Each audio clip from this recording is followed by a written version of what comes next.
Bueno, buenas tardes. Ya algunos de ustedes me han visto. Mi nombre es Elena Rivero, soy licenciada en enfermería, trabajo en el servicio de urgencia del Hospital Rawson. Soy coordinadora de la ATLS en San Juan hace 8 años. Doy algunas charlas eventuales, ¿sí? Bueno, y ahora eventualmente estoy haciendo una cobertura acá en el complejo Pachón. Ahora vamos a darles una charla, como les decía anteriormente mi compañero, que nos ha pedido el trata. Así que, bueno, espero que sea de su agrado. Y si tienen inquietudes, preguntas, por favor, las hacen, ¿sí? Ahora lo dejo al señor ahí que siga con la charla. Buenas noches, como me conocen, mi nombre es Jesús Miguel Peralta, enfermero técnico de emergencias médicas, a cargo como supervisor de médicos de montaña en el proyecto Pachón. ¿Cuál es la charla que vamos a dar en el día de hoy? Meningitis. ¿Cuál es el objetivo de esta charla? El objetivo que tenemos con esta charla es de llevarles tranquilidad a ustedes y que vean que es una enfermedad no tan frecuente, fácilmente detectable y una vez que se detecta, fácilmente controlable. Hace poco hubo caso en otro proyecto de esta enfermedad y esto produjo un poco de alarma en la gente. Es decir, ¿cómo hacemos si esto nos llega a pasar acá? ¿Cómo lo manejamos? Si esto llega acá, ¿cómo lo manejamos? Vamos a ver. Muy bien. Vamos a dar comienzo a la charla. ¿Qué es la meningitis? Es una enfermedad caracterizada por la inflamación de las meninges. Es la causa de gran alarma, tanto en niños como en adultos. Y si no se trata a tiempo, la misma presenta consecuencias, puede presentar consecuencias muy peligrosas. Eso lo tenemos todo claro. Es recomendable estar atentos con las señales de sospechas para acudir al médico cuanto antes. Esta es la finalidad de la charla, poder saber y estar al tanto de cuáles son las manifestaciones que se nos pueden presentar para que uno tenga que acudir al médico en busca de una respuesta. Vamos a ver primero qué son las meninges. Acá tenemos un corte. La meninge es una membrana que recubre el cerebro y la médula espinal. O sea, recubre todo nuestro cerebro y recubre toda la médula espinal que baja por nuestra columna. Acá tenemos un corte más explicado. La dura madre, hueso, aracnoide, que es una membrana interna que rodea el cerebro, la pía madre, el cerebro. La meninge, ¿qué es? Es la bolsa que envuelve, mantiene lubricado al cerebro y ¿qué es lo que evita? ¿Cuál es la función de la meninge? La meninge es un tejido que recubre la médula espinal y el cerebro, como habíamos hablado. Las funciones que cumplen es de impedir la entrada de microorganismos perjudiciales. La meningitis se manifiesta cuando las meninges son invadidas por virus o bacterias y se produce la inflamación. Existen gran cantidad de gérmenes que pueden hacerle daño a las meninges. Las meningitis víricas representan el 80% de los casos y casi siempre son benignas, son buenas, no son malas. O sea, hacen todo el cuadro y la evolución es favorable, no quedando secuelas y no produciendo tantos daños en el entorno donde se produjo esta enfermedad. La meningitis bacteriana, en cambio, representa del 15 al 20% de los casos reportados, de los casos de los que uno tiene un reporte hecho. Este tipo de enfermedad es peligrosa para los adultos si no se trata a tiempo. La meningitis bacteriana en los adultos generalmente es causada por un virus, una bacteria llamada neumococo. Esa es la que causa la meningitis en los adultos. ¿Por qué es tan peligrosa la inflamación de la meninge? Sabemos que la meninge cubre nuestro cerebro. El espacio virtual que existe entre el cerebro y la caja que lo rodea, el cráneo, la cabeza, es muy poca. Entonces cualquier alteración, cualquier inflamación que haya sobre ese centro tan especial y tan importante para nuestro organismo va a producir cambio y va a producir alteración. ¿Cuáles son los síntomas que se nos pueden presentar? Fiebre mayor de 38,5. Cada uno de los puntos que yo les voy a dar en forma separada no es de riesgo, Pero cuando ya se nos juntan 2 o 3 casos de estos síntomas que vamos a ver, allí sí tenemos que prestar atención. Una fiebre mayor de 38,5 no nos va a poner sobre alerta si no está acompañada de alguno de los otros síntomas. ¿Cuál es el otro síntoma? Dolor de cabeza. Prestemos atención en esto. Todo proceso febril produce dolor de cabeza. Por lo pronto, si tenemos fiebre y dolor de cabeza, puede significar una angina roja, cualquier otra cosa menos algo tan severo. ¿Estamos? El dolor de cabeza y la fiebre vienen juntas y no significa meningitis. ¿Está? Rigidez en la nuca. Esto es uno de los síntomas más característicos. Digamos, viene alguien con fiebre, dolor de cabeza por una fiebre, y yo no le puedo hacer este movimiento, el cuello lo tiene como en tabla. Esto ya es un síntoma que a nosotros nos va a alertar sobre la presencia de una probable meningitis. ¿Se tiene claro? Probable meningitis. Confusión mental.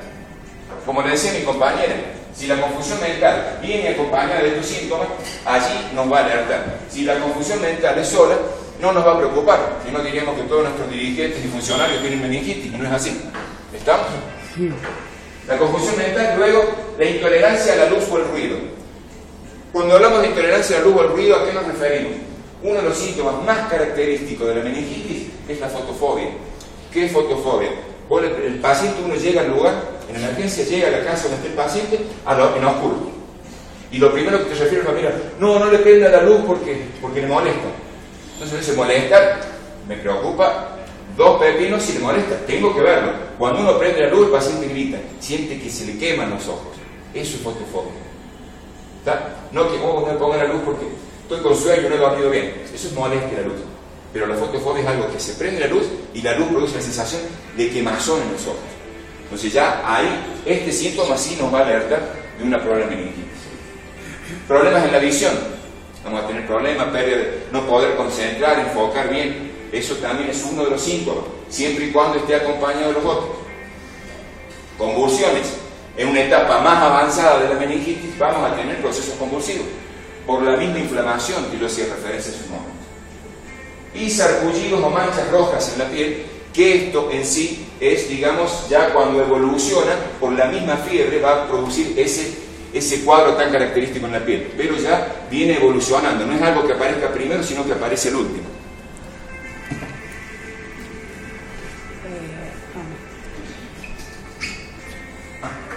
Vías de contagio. ¿Cómo se puede contagiar esta enfermedad? Se puede contagiar a través de un estornudo. Recordemos que en el estornudo hay un proceso llamado flúter que pulveriza la saliva y puede llegar hasta 20-30 metros. Yo estornudé, no me cubrí, y al amigo que está al fondo le estoy tirando los bichitos míos. ¿Está? Fluidos de boca o nariz son justamente los que salen con el estornudo y con la tos. Si es que la vía de contagio es aérea, por fluido corporal. Un estornudo, una tos. Por eso se recuerdan que es algo que vale hacer hincapié en esto también. Cuando se hablaba de la gripe A y hacíamos referencia, cuando tosemos o cuando estornudemos, no pongamos la mano, pongamos el codo o un pañuelo. ¿Por qué motivo? Porque yo estornudo, me cubro con la mano, toso, me cubro con la mano. ¿Qué hago con la mano? No corro la lavármela. Esa mano va a ir, voy a abrir el picaporte de mi casa. Viene el nene, abre el picaporte de la casa, le pasa los bichos. Entonces por eso siempre buscar cubrirse con algo que no pongamos en contacto con ninguna superficie. El brazo, el codo o la ropa.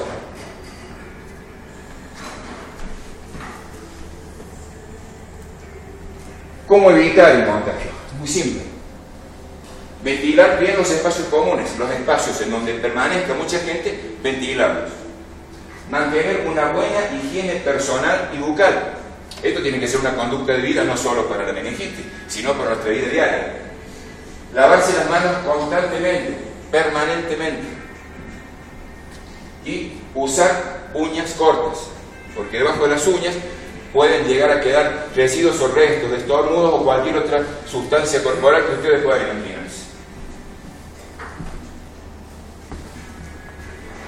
¿Qué secuelas pueden quedar? Que es en definitiva lo que a nosotros nos preocupa. A pesar de un buen tratamiento, siempre existe la posibilidad de que queden secuelas. Por ejemplo, sordera. La persona que es afectada por una meningitis puede llegar a quedar con problemas auditivos. Daño cerebral. Cuando es una meningitis severa, podemos imaginarnos cualquier daño que tenga origen en el cerebro. El cerebro controla todas nuestras funciones, así que son daños, digamos, secuelas severas, cuando no se lo controla. Y falta de concentración, que eso sería lo menos importante de la secuela que hemos visto. Hablemos un poquito de los síntomas. Sí. Volvamos atrás y...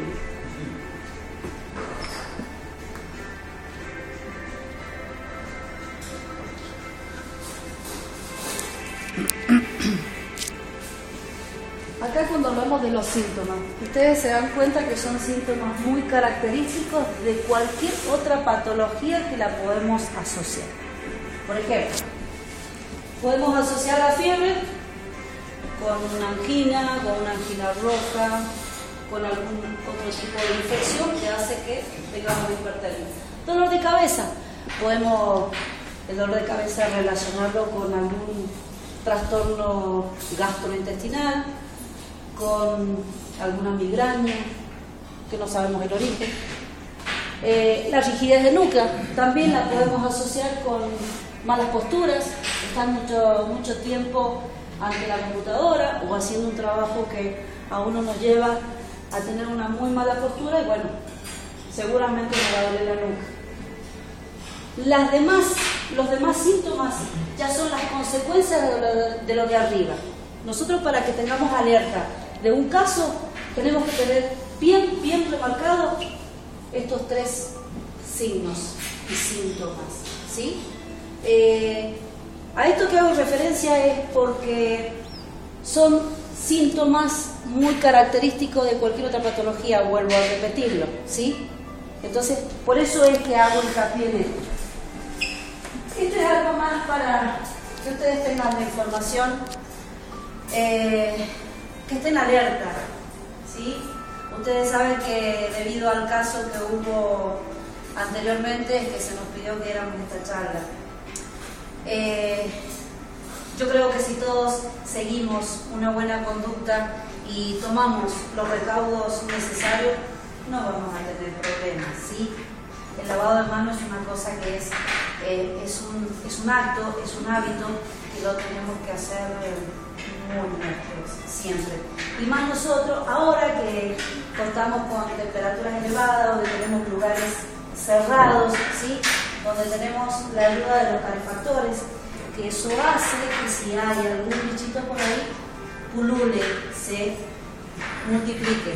Así que creo yo que si nosotros seguimos todos los recaudos, no vamos a tener ningún problema en detectar un caso de estos acá, ¿sí? Espero que les haya quedado algo. ¿Quieren hacer alguna pregunta? Por favor, ¿sí? Sí. Nombre y empresa. Perdón, Viviana Fernández de ATA, Prevención. El tema de las inyecciones, o sea, algo inyectable, alguna vacuna, algo para poder contrarrestar este virus. Sí, lo que pasa es que el tratamiento es intrahospitalario. Nosotros acá solamente detectamos por los signos y síntomas. De ahí nosotros tenemos que hacer traslado. Eso se hace en la unidad del hospital. Está bien. Nosotros no lo vamos a prevenir a eso. Claro. No vamos a dar el tratamiento. No, seguro, pero digo, ¿hay algo para tratar de contrarrestar esto? Hacer Para prevenir. La prevención, la que acabamos de dar. Estamos en lugares cerrados, la tos, lavado de manos, ¿sí? Y estar alerta a esos síntomas. ¿Sí? Eso nos puede llegar a dar la sospecha a nosotros de que se puede estar cursando una patología de este tipo. Otra cosa, los espacios comunes donde, por ejemplo, toda esta persona tocó una habitación, no sé, una mesa, lo que sea, nosotros siempre hacemos desinfección en todos los espacios, tanto en hotelería y en cocina. Pero, digo, quizás otra persona a mí me tocó, no sé, en la misma silla, en el mismo baño. Van a aparecer esos síntomas. Pero una vez que aparecen esos síntomas, está bien, pero se puede hacer alguna desinfección y todo, no hay ese contagio, sino es aéreo, como decía. Y yo creo que la función de la gente que hace el mantenimiento, la limpieza, la higiene y la seguridad toma esos recaudos, ¿no? Bueno, entonces la mejor manera de saber la sospecha que vamos a tener nosotros es que una persona demuestre esos síntomas. Ahí sí nos ponemos alerta. De lo contrario, Claro, sí, dígame. José Báez, mantenimiento de data. O sea, asociar un poquito lo que ella está preguntando. En el caso, por ejemplo, lo que se especifica es una habitación y los equipos que ha tenido una persona de esa habitación que contrajo esa enfermedad. Solo que dentro de lo que estabas comentando, más o menos estás dando la respuesta por el hecho de decir que aqueje todo sobre el cuerpo, ¿no? Ahora, más allá de la limpieza que se haga, la higiene que se haga dentro de la habitación, quedan su ropa, la personal de esa persona, ¿no? Consumo. Esa persona, lo primero que hace es meter en una bolsa y se va. ¿Cuánto tiempo queda activo el virus dentro de que él haya cosido o golpeado o lo que sea dentro de esa bolsa o dentro de la saliva que ha quedado? Perfecto. Hay algo que es muy evidente en todo esto. Si una persona manifiesta todos esos signos y síntomas, tenemos que hacer algo que se llama cuarentena. ¿Sí? O sea, si todos nosotros estuvimos expuestos a una persona que presentó esos signos y síntomas y se verificaron que eran reales, bueno, tendremos que estar todos en cuarentena y ahí se toman los recaudos necesarios de que en el lugar donde estuvo esta persona se hace la desinfección y los demás cuarentena y profilaxis, que eso ya lo determinan los médicos de acuerdo a qué tipo de meningitis hemos tenido. Eso es lo que nosotros, es lo que se hace habitualmente. Ya después la persona que estuvo con esos signos y síntomas, pues en la unidad hospitalaria se le hace el tratamiento que corresponde. Claro, una de las cosas que se realizan, perdón licenciada, sí. Me ha tocado vivirlo personalmente atendiendo varios casos de meningitis a lo largo de más de casi 30 años de estar en el servicio de emergencia, es todas las personas que están en contacto con ese paciente, como dice ella, entran en cuarentena y quedan aislados. ¿Qué significa? Quedamos acá, Salud Pública toma el dato de todos nosotros quienes hemos estado en contacto con esta persona y una vez que están los resultados de los análisis de laboratorio en el hospital, se nos informa, mientras tanto se nos da medicación para que hagamos la profilaxis y ni bien estén los resultados, en menos de 12 horas, 24 horas, ya están los resultados y nos dicen, era viral, todo bien, o era bacteriana y hay que continuar el tratamiento. En menos de 24 horas ya el personal que estuvo expuesto a esa bacteria o a ese virus, depende del caso, ya estamos sabiendo qué tipo de meningitis ha sido y si quedamos liberados o quedamos unos días en tratamiento hasta poder reintegrarnos.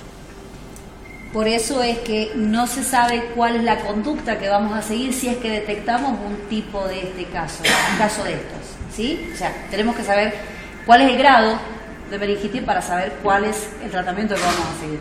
Por eso, hasta que no se detecta... La pregunta estaba ahí sobre una ropa, sexo. La persona que le dio se la mandan a la madre de la casa. Y está la bolsa.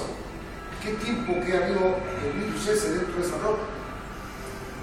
Y yo no soy infectóloga, no te puedo decir el tiempo exacto.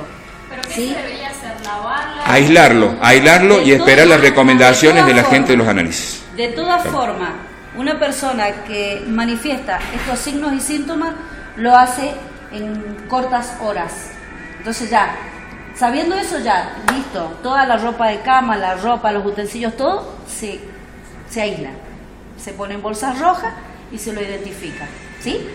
Y de ahí en más, en 24 horas más nosotros tenemos que tener resultados para saber qué tipo de meningitis tuvo para nosotros actuar. Porque si somos un grupo de gente tenemos que saber cómo vamos a actuar. ¿Sí? Entonces, hasta ahí podemos llegar nosotros, porque no soy infectóloga, entonces no les puedo decir qué tiempo, porque no lo desconozco. O sea, mi conocimiento en eso es muy básico, entonces no les puedo decir. ¿Sí? ¿Saben qué tipo de virus, o sea, si fue un virus o una bacteria en el organismo que estuvo allá En Lama fue un virus. Fue un virus. Fue un virus, o sea, sin consecuencias, sin ningún tipo de recomendación posterior o de seguimiento posterior. Eduardo, querías hacer una consulta. De que la vacuna esa se la ponen a los bebés cuando nacen, como poco se la ponen, pero es una sola dosis nada más, que le ponen. Y por lo que tengo entendido, el calendario de vacunas ha cambiado, se ha modificado en el 2012 en la cual las vacunas que antes las teníamos como refuerzo, hoy se hacen como específicas, ¿sí? No tengo hoy en este momento, no traje un calendario de vacunas para decirte si realmente está establecido para el recién nacido o no. No lo recuerdo porque son muchas vacunas que se han incorporado al nuevo calendario y es algo que se maneja muy finamente. Si ya no tiene un bebé de 1 año y 4 meses, sí. o si a ella sí se lo pusieron, o sea, al revés, se lo pusieron bien. a 2 o 3 meses. Bien. A mi hija también le pusieron la... Es como digo, en el 2012, el año pasado, se modificó el calendario de vacunas. Entonces, como te digo, muchas vacunas que antes estaban como refuerzo ahora están específicas, que tienen que estar. Recordemos, bien. Estar en el calendario. Bien. Entonces, no estoy empapada bien en el tema. Recordemos que el uso de la vacuna no significa que la persona quede inmunizada 100%. Exacto. Significa que los signos y síntomas que va a tener posterior a que haya hecho el proceso de inmunización después de la vacuna van a ser menores que si no estuviera vacunada. Exacto. Pero no que va a quedar a salvo. ¿Está? ¿Alguna otra pregunta? ¿No? Bueno, gente, muchas gracias a ustedes por su paciencia y por escucharnos.